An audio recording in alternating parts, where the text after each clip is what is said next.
Dragon ফলের গাছ নিয়ে অনেকে চিন্তিত আছেন, তাই সেই সম্বন্ধে পরামর্শ কিছু করব। হ্যালো ভিউয়ার্স, আমি আমিরুল, আপনারা দেখছেন সবুজ বন্ধু MSD। দেখাতে বলবো গাছকে। দেখুন, এই গাছগুলা কিন্তু অলরেডি মুকানো শুরু করেছে, মানে শাখা পোশাকা ছাড়তে শুরু করেছে, কিন্তু সবার ক্ষেত্রে নয়। সবার গাছে এখনো কিন্তু শাখা পোশাকা হয়নি এখনো, যেহেতু এখনো অনেকের কাছে একটা ড্রাগন আছে। আমার কাছেও একটা ড্রাগন হয়েছে, দেখুন পেকে গেছে। এটা আজকে তুলবো, দেখতে পাচ্ছেন অনেক মোটা, কিন্তু 300 গ্রাম ওজন হবে। আমরা তো সার্ভিস অত দিই না, তাই বেশি মোটা হয় না।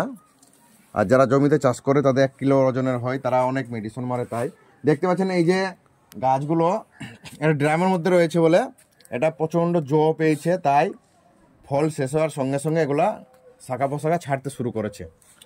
তো অনেকে চিন্তিত, এই শাখা পোশাকা তো কাটা, অনেকে বলে ভিডিও করে কাটতে হবে, কেটে ফেলতে হবে, না তো ড্রাগন ধরবে না।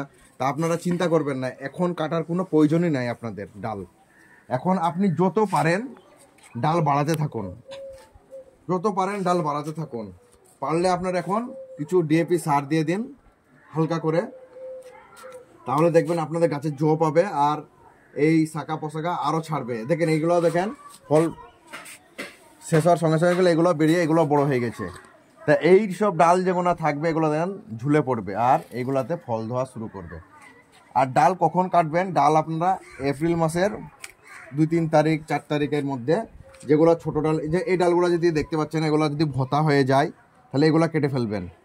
তারপরে দেখবেন এরকম ডাল হাতে হয়তো এইসব ডালগুনা এগুলোতে ফল দিবে না, কিন্তু এগুলা যে জৈব সারকে যে সার দেবেন আপনার বল শক্তিটা গাছের এটাতে খেয়ে নেবে, তাই ফল আসতে দেবেন। তাই এইসব ডালগুনা এপ্রিল মাসে কেটে দেবেন, কিন্তু এরকম ডালগুনা। আর নিচে দিয়ে দেখবেন নিচে থেকে যে ডালটা এপ্রিল মাসে মুখিয়ে বেড়াচ্ছে, এরকম যদি এপ্রিল মাসে এরকম ধরনের থাকে নিচের মধ্যে, তাহলে সেগুলোও কেটে দেবেন। আর এখন যেগুলা আছে সেগুলা যেন অপর দিয়ে তোলানোর চেষ্টা করবেন, এখন কাটার কোনো প্রয়োজন নাই। তাই ড্রাগন চাষে ড্রাগনের গাছে অত পরিচর্যা করতে হয় না, হালকা কিছু পরিচর্যা করলেই হয়ে যাবে। তা আমার এই সেটটা দেখতে পাচ্ছেন, আপনারা এই সেটটাও করতে পারেন। যে সেটটা আমি করেছি এটা একটা অ্যাঙ্গেল আছে, আর টায়ারটা দেওয়ার উদ্দেশ্য হচ্ছে খরানির সময় লোহাটা তেতে যাবে তো গাছের ক্ষতি হবে, সেই জন্য টায়ারটা দিয়ে যেন ক্ষতি না হয়। আর পাইপটা দেখছেন, এটা হলো এই পাইপটা দিয়েছি আমি ঢালাই দিয়েছি, তাহলে এর মধ্যে অ্যাঙ্গেলটা ঢুকিয়ে দিয়ে ঢালাই দিয়ে মজবুত করে দিয়েছি। পুরো ড্রামের শেষ পর্যন্ত পুঁতে দিয়েছি আমি, যেন ভারে যেন না উল্টে যায়। তবুও মনে হচ্ছে আমার হালকা হালকা মেকা হয়ে গেছে, এদিকে ভর বেশি হয়ে গেছে। তাই আপনারা এরকমভাবে সেট তৈরি করতে পারেন। আর আমার ভিডিও যদি আপনাদের ভালো লাগে বন্ধুরা, অবশ্যই লাইক কমেন্ট শেয়ার করবেন আর চ্যানেলটাকে সাবস্ক্রাইব করবেন। ধন্যবাদ।